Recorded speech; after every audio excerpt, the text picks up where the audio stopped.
আমি সেদিন মালদাতে একটা জালসাতে গেছি, অনেক বড় জালসা, আর ঠান্ডার সময় কুয়াশাতে জমে আছে, এই মাথা থেকে ওই মাথা দেখতে পাই না, বড় বড় ডিসপ্লে লাগিয়েছে।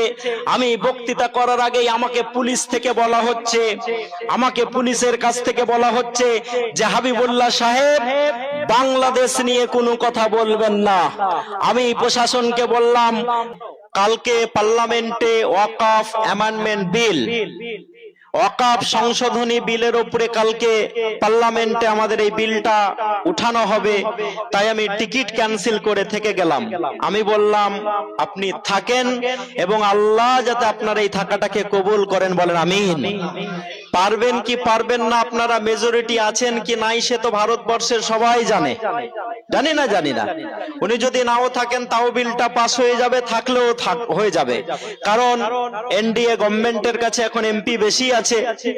কিন্তু যেহেতু এনআরসির সময়তে একটা খারাপ কথা উঠে গেছিল, ওনার দিদি মারা গেছিল, উনি যেতে পাননি, থাকলেও বিলটা পাস হতো। কারণ আমি আর উনি সেদিন রাত্রি 12টার পর যখন আমরা কলকাতা এয়ারপোর্ট পৌঁছাচ্ছি, তখন খবর আসছে যে রাত্রি 12টার পর ভোটাভুটি করে এনআরসির বিলটাকে পাস করা হয়েছে। আমি সেদিনও বলেছিলাম, এখনো বলেছি, রাত্রে কাজ করতে কারা বেশি ভালোবাসে? এই তো বলেছে তো, কারা? আল্লাহু আকবার। ভয় লাগে না জেল যদি চলে যান? হ্যাঁ, কথা বলুন মুসলমান, কথা আপনাকে বলতে হবে। তো পৃথিবীর একটা জায়গাতে আগুন লেগেছে, নাম তার আমেরিকা।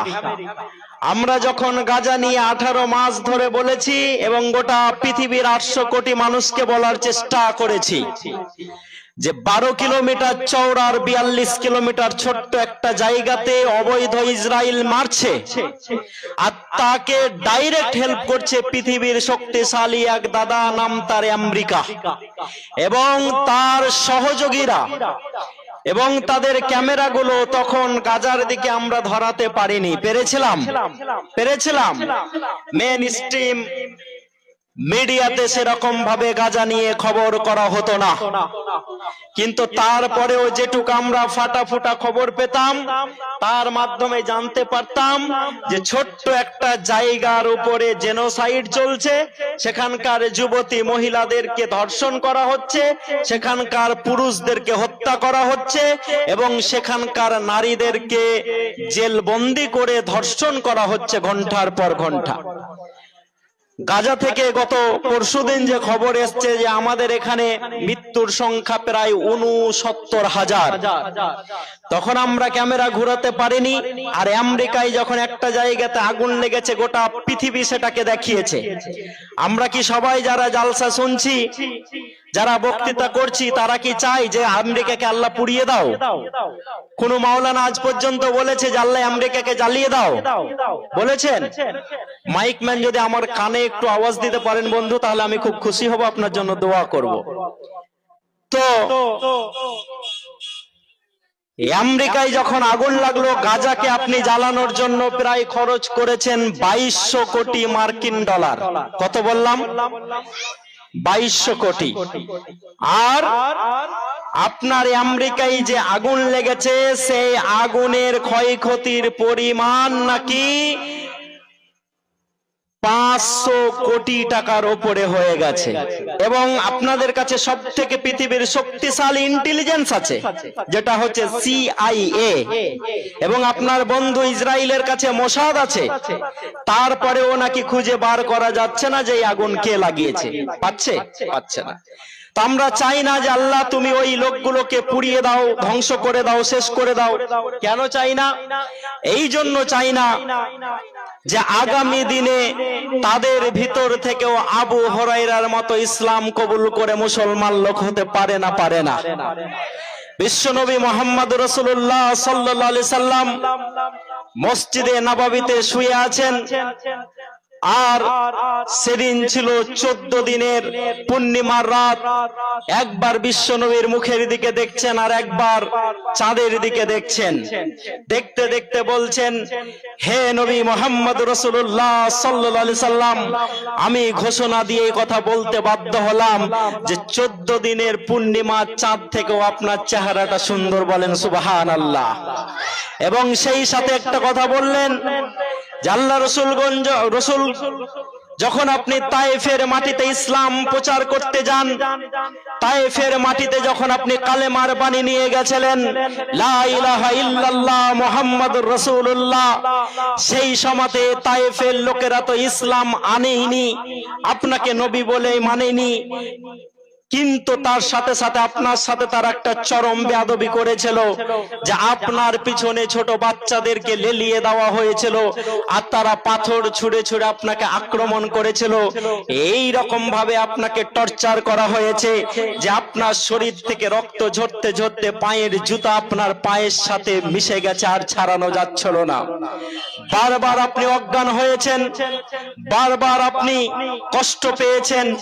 হে আল্লাহর রাসূল, সেই দিন যখন ফেরেশতারা, পাহাড়ের ফেরেশতারা এসে জিবরিল আমিনের সঙ্গে আপনার কাছে উপস্থিত হয়েছিল আর বলেছিল, হে মুহাম্মদ রাসূলুল্লাহ সাল্লাল্লাহু আলাইহি সাল্লাম, আপনি যদি চান তো এই যে তায়েফ যেটা দেখছেন, এই তায়েফ, যেই তায়েফের দুদিকে পাহাড় দেখছেন, দুটো পাহাড়কে চিপে আমরা ধরবো আর গম পিসার মতো করে তায়েফবাসীকে আমরা পেশে দেব।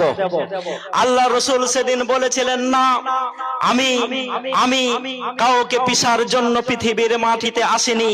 ওয়ামা আরসালনাকা ইল্লা রাহমাতাল লিল আলামিন। আল্লাহ বলছেন, আমি মুহাম্মদ রাসূলুল্লাহ সাল্লাল্লাহু আলাইহি সাল্লাম আপনাকে পৃথিবীর মাটিতে রহমত স্বরূপ প্রেরণ করলাম। সেই দিন আবু হুরায়রা বলছেন, আপনি যদি বদদুয়া করতেন আর চিপে দেওয়া হতো পাহাড়টাকে, আমিও আবু হুরায়রা সেদিন পিষিত হয়ে যেতাম, কারণ আমার বাড়ি হচ্ছে তায়েফের মাটিতে। আপনি বদদুয়া করেননি, তাই আমাকে সেদিন ফেরেশতারা পাহাড় দিয়ে পিষে দিতে পারেনি।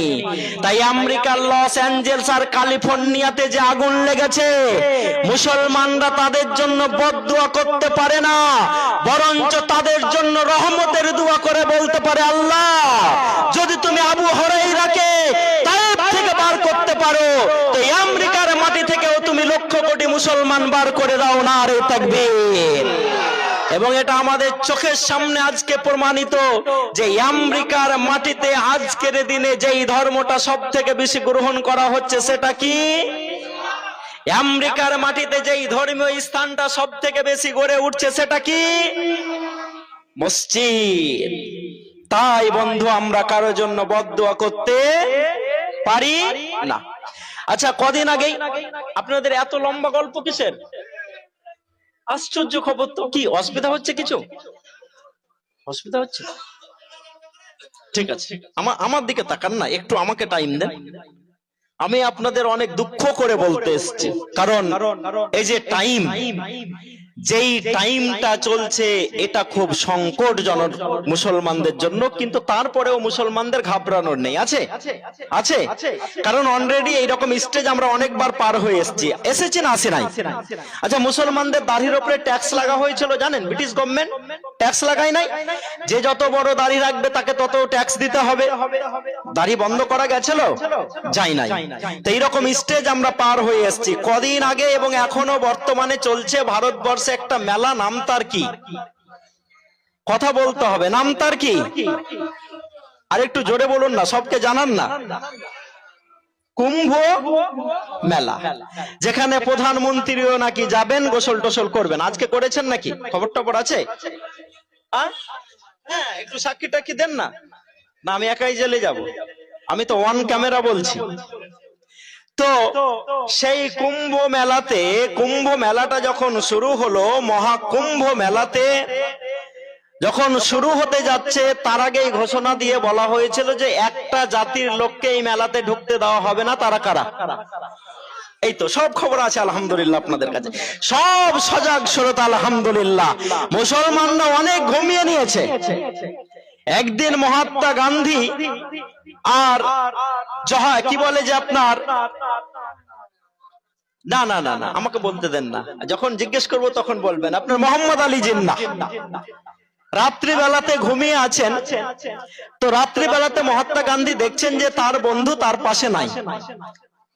তিনি বিছানা থেকে উঠলেন, উঠার পর দেখছেন যে বাইরে মোহাম্মদ আলী জিন্নাহ পায়চারি করছেন, ঘুম আসছে না। বলেন, বন্ধু এখন তো ঘুমানোর টাইম, তুমি ঘুমাচ্ছ না কেন? তখন নাকি করেই বলছি, তখন নাকি মোহাম্মদ আলী জিন্নাহ বলেছিলেন, বন্ধু তুমি ঘুমাতে পারো কারণ তোমার জাতি জেগে আছে, আমি ঘুমাতে পারি না কারণ আমার জাতি ঘুমিয়ে গেছে।